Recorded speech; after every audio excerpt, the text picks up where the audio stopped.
की तीसरी तिमाही के नतीजे जारी कर दिए गए हैं। ब्याज से आय में 8% की ग्रोथ रही है।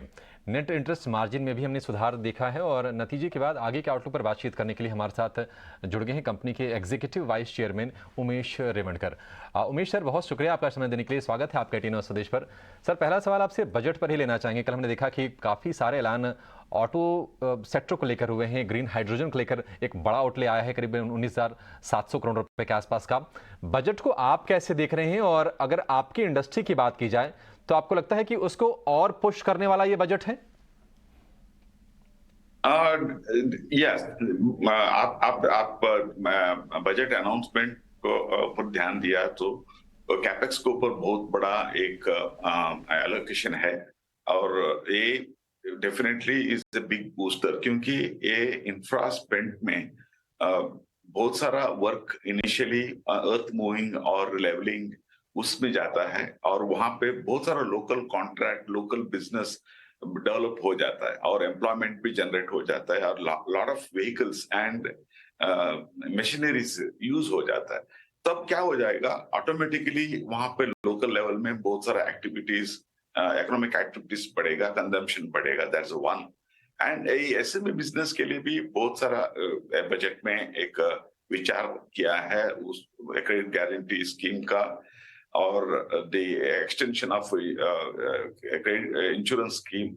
ये सब एक एक एसएमई को स्ट्रेंथन करने का काम है, एसएमई एनवायरनमेंट को। सो एक बार इकोसिस्टम एनवायरनमेंट स्ट्रांग हो गया तो automatically SME business not only for survival and also for growing it will help.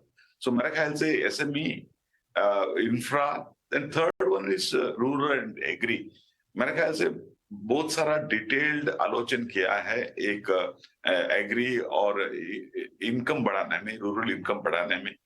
हमारा 50% ब्रांचेस डीप रूरल में है और हमें लगता है कि सारे हमारे कस्टमर्स और फार्मर्स के लिए एक बहुत एक सपोर्टिव बजट है और हमारे बिजनेस के लिए डेफिनेटली ये ऑलराउंड पॉजिटिव बजट बोल सकते हैं।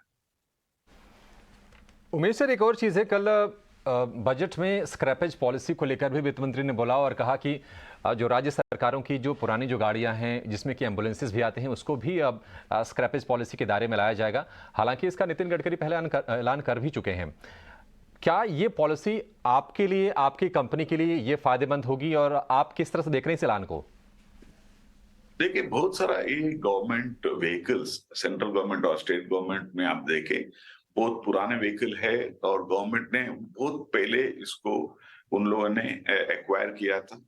मुझे नहीं लगता कि स्टेट गवर्नमेंट और सेंट्रल गवर्नमेंट रिप्लेस करेंगे वो व्हीकल को। They will scrap the vehicle and private contractor को व्हीकल चलाने में उन लोग एंगेज करेंगे।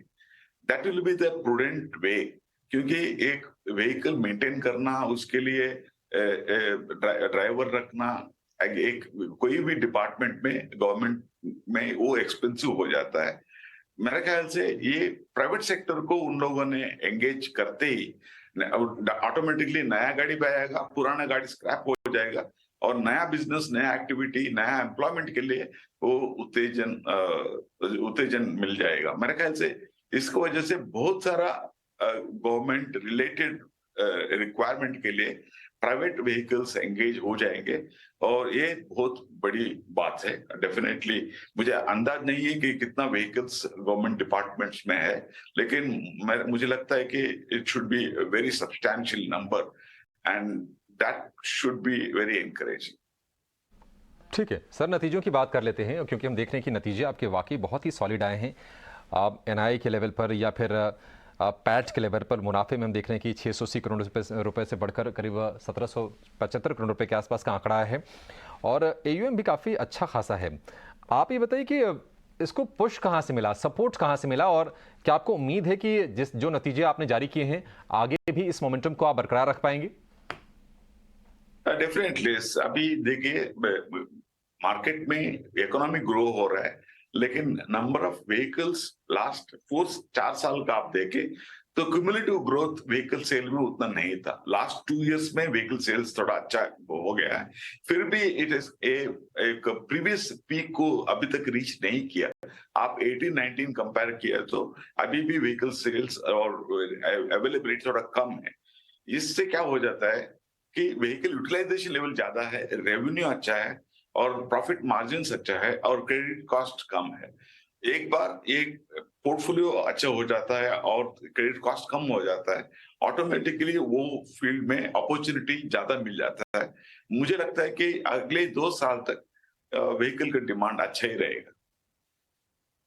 ठीक है सर, जरा कलेक्शन के भी आंकड़े जरा हमसे शेयर करना चाहेंगे। एफिशिएंसी किस तरह की है और आप क्या कोविड को लेकर जो चिंताएं थी वो मान के चलें कि अब वो बिल्कुल उसको लोग भूल गए हैं, वो दूर हो गई हैं अब?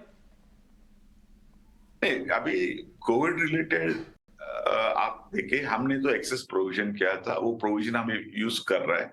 वो प्रोविजन से ऊपर और कुछ नई सरप्राइज नहीं है और वो नेगेटिव सरप्राइज कुछ भी नहीं है, and that is good. So Covid related challenges था, वो हमने प्रॉपरली एड्रेस किया है और उस टाइम पर government and RBI both supported us at that time. वो मोरेटोरियम दिया, वो मोरेटोरियम की वजह से हर कस्टमर को एक टाइम मिला कि रिकवर करने के लिए, और उसकी वजह से मुझे लगता है कि we have manage the COVID situation extremely well.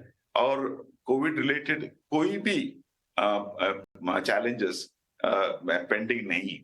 मेरा ख्याल से everything is addressed and we are little provided excessive provision, so that should help अस।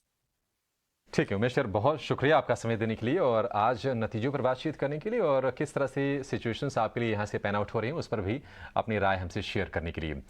चलिए।